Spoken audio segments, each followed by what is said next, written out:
Ram Ram coders, मुझे उम्मीद आप सब बहुत अच्छे होंगे। अगर आपको आपके डीएसए से रिलेटेड प्लेसमेंट और इंटर्नशिप प्रिपरेशन में दिक्कत आ रही है, then you can definitely check out our complete placement and internship preparation course. Link for it is in the description box. Well, आज का दूसरा सवाल इसमें क्या है कि आपको an anti Fibonacci sequence print करना है। फिबोनाची हम सब जानते हैं, ये एंटी फिबोनाची क्या होगा? वेल, फिबोनाची के बारे में बात कर लेते हैं, आपको वहीं से आइडिया मिल जाएगा। अगर तीन नंबर्स हैं, right, A I plus one is not equal to ai plus 2, तो वो हो जाएगा एंटी फिबोनाची, क्योंकि फिबोनाची में तो इक्वल होता था, राइट। ये तीन अगर नंबर है तो ये शुरुआत के दो का सम तीसरे के इक्वल होता था, ठीक है। तो अगर ये इक्वल नहीं है तो ये हो गया एंटी फिबोनाची, ठीक है। आपको कोई भी नंबर दिया रहेगा एन, आपको उतने anti Fibonacci numbers sorry sequence print कराने हैं ऑफ लेंथ एन, ठीक है। और जो कि एन दिया हुआ होगा आपको, और आप उसके लिए नंबर यूज कर सकते हैं वन से लेके एन तक, बोथ इंक्लूसिव, ठीक है। तो इसके लिए क्या तरीका अपनाएं? तो मैंने क्या तरीका अपनाया कि सबसे पहले तो मैंने सीक्वेंस को एक बार रिवर्स करके उसको प्रिंट करा दिया। जैसे कि मान लो एक मेरा सीक्वेंस हो गया फोर वाला, तो मैंने सबसे पहले एक बार सीक्वेंस को रिवर्स कर दिया और उसको प्रिंट करा दिया, तो ये हो गया 4 3 2 1, ठीक है। अब मैं क्या करूंगा ना कि पेयर वाइज स्वैप करते चलूंगा। अब पेयर वाइज स्वैप क्यों कर रहा हूँ, एक बार करता हूँ फिर आपको दिखेगा। 3 4 2 1, ठीक है। सबसे पहले ये फिबोनाची क्यों नहीं होगा? क्योंकि ये टोटली डिक्रीजिंग ऑर्डर में है, ठीक है। तो दो बड़े का सम से आप कोई एक छोटा नंबर तो मिलेगा नहीं, राइट। और ये अब मैं पेयर वाइज स्वैप क्यों कर रहा हूँ? देखो, पेयर वाइज स्वैप करने से क्या हुआ कि आपको इधर एक इंक्रीजिंग सीक्वेंस तो मिला, राइट, इंक्रीजिंग सीक्वेंस तो मिला। पर अगर आप इसको ध्यान से देखो तो इन दोनों के बीच का डिफरेंस क्या है? वन। और वन तो हमारा सबसे एक्सट्रीम राइट एंड पे है, राइट। तो वन तो कभी आपको पीछे मिलेगा नहीं, तो कभी भी आप ये दोनों का सम इसके इक्वल नहीं करा सकते, ठीक है। यहाँ पर तो फिर भी एक ही था, और यहाँ पर तो फिर भी पीछे में कुछ नहीं था। अगर पीछे में कुछ होगा भी तो देखते कैसे चीजें टर्न आउट करेंगी।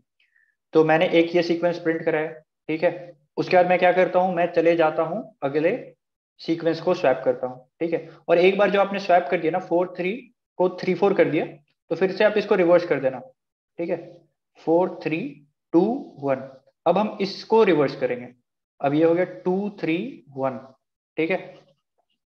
अब यहां पर आप देखो, यहां पर अगेन एक इंक्रीजिंग ऑर्डर तो मिल रहा है, पर यहां पर अगर आप देखो तो टू में तो मुझे वन जोड़ना होता तो ये थ्री बनता। पर पर वन तो मेरा राइट हैंड में है, कोने में है, ठीक है। तो वन तो कभी मुझे लेफ्ट में मिलने वाला नहीं है, तो ये खत्म कहानी, कभी बन ही नहीं सकता फिबोनाची।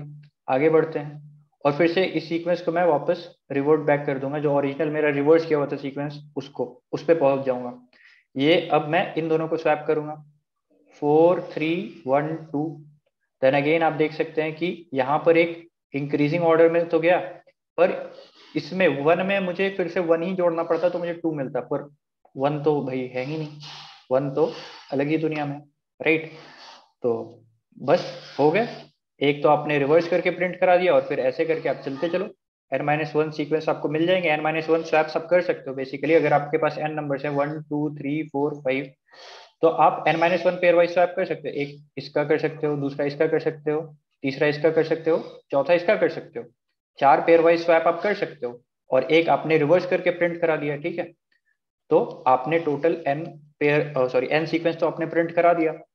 बस यही है। एक बार ऑड वाले में भी आपको मैं ड्राई रन करवा देता हूँ, तो आपको क्लियर हो जाएगा सब कुछ। 5 4 3 2 1, ठीक है। तो एक बार इसको रिवर्स कर लेते हैं, ये हो जाएगा 4 5 3 2 1, ठीक है। एक बार इनको रिवर्स कर लेते हैं, तो ये हो जाएगा 5 3 4 2 1। यहाँ पर अगेन आप देखो इंक्रीजिंग बन रहा है, पर इसमें तो मुझे वन चाहिए इधर, तब जाके ये होगा 4, पर वन तो मेरा राइट हैंड में बैठा है, तो फिर अगेन कुछ नहीं होना है। फिर मैं इन दोनों को स्वैप कर लेता हूँ, ये हो जाएगा 5 4 2 3 1।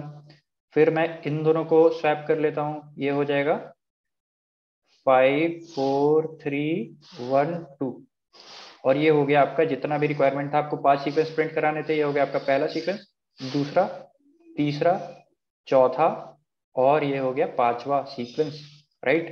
तो n-1 आपने पेयर वाइज स्वैप करके निकाल लिया, और एक तो आपने रिवर्स करके प्रिंट करा दिया। तो ये हमेशा पॉसिबल है, इन्होंने बहुत अच्छा से लिखा है। कि there are always possible to print and distinct sequences. भाई हम भी मानते हैं इस बात को। तो इसका कोड देख लेते हैं एक बार जल्दी से।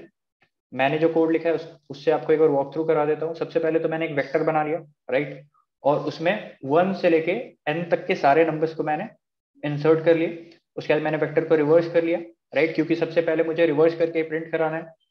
उसके बाद जैसे ही मैंने रिवर्स किया, मैंने एक बार तो ये रिवर्स वाला ही सीक्वेंस प्रिंट करा दिया, ठीक है। और उसके बाद से फिर मैंने क्या किया, उसके बाद से फिर मैंने जो आपको बोला था पेयर वाइज स्वैप का जो कहानी है वो मैं चालू रखूंगा, राइट। बस एक चीज आप भूलना नहीं कि आपने जो अभी पेयर वाइज स्वैप किया उसको रिवर्ट बैक भी आपको करना है, क्योंकि आप एक्चुअल में इसी सीक्वेंस में आप रिवर्स कर रहे हो, ठीक है। 5 4 3 2 1, ठीक है। तो पहला पेयर वाइज स्वैप आपने इस पे किया, तो ये हो गया 5 4 5 3 2 1, ठीक है। अगला आपको इसको पेयर वाइज स्वैप करना है, पर अभी आपने एरे को क्या कर दिया है 4 5, तो इसको फिर से आपको एक बार स्वैप करना पड़ेगा 5 4 3 2 1। तो ये वापस अपने एक्चुअल जो रिवर्स एरे था उस पर पहुंच जाएगा। फिर आप इन दोनों को आपस में स्वैप कर लो, ठीक है। तो इस तरीके से चलते चलेंगे और आई को अपडेट करते चलेंगे जब तक n माइनस माइनस है, राइट। क्योंकि एक सीक्वेंस हमने प्रिंट कर दिया था तो एक बार पहले ही हमने n को डिक्रीमेंट कर दिया, और जब तक n रहेगा तब तक ये प्रिंट होते रहेगा, और जैसे n खत्म हमारा काम खत्म, वापस लूप खत्म, वी आर बैक। सो मुझे उम्मीद है आपको समझ में आया होगा। अगर आपको ऐसे क्वेश्चंस में दिक्कत होते हैं तो आप डेफिनेटली हमारे प्लेसमेंट प्रिपरेशन कोर्स को एक बार फॉलो करके देखना, आपके सारे ऐसे डाउट्स क्लियर हो जाएंगे। So that's it for now. अगर कोई डाउट होगा तो कमेंट सेक्शन पे आ सकते हैं, हमारे सोशल मीडिया पेजेस के हैंडल भी हमारे डिस्क्रिप्शन बॉक्स में होंगे, आप उधर से भी हमसे जुड़ सकते हैं, हमसे डाउट पूछ सकते हैं। That's it for now, thank you.